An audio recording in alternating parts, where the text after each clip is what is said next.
Growing up, I never wanted to be the girl when I played pretend. I always wanted to be the boy or the animal, or because I was a really cool kid, the Pokemon or something like that.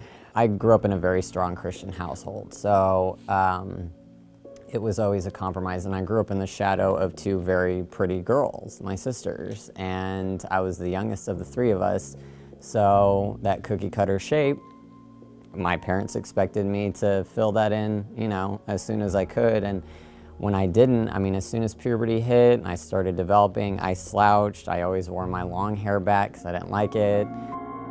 I didn't hear what the word transgender meant until I was about 20. And then it was just down the line. I was like, that is me. And I'm not a huge fan of labels and stuff like that, but I almost found like a solace in this one because there were other people like me that understood and could relate on such a deep level. It's a structure of your identity that's skewed from birth.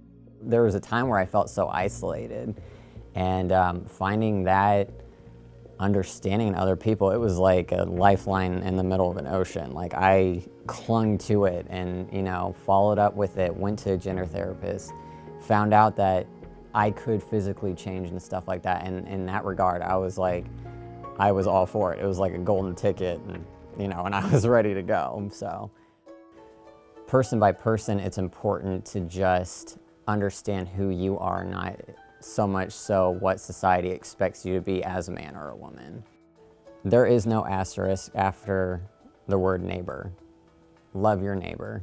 It doesn't matter the color of their skin, it doesn't matter their sexual orientation, it doesn't matter their gender identity, it doesn't matter how much money they have or don't have. At the end of the day, we're all people. And like, when you show that kindness, it will stay with that person, especially if it's unexpected.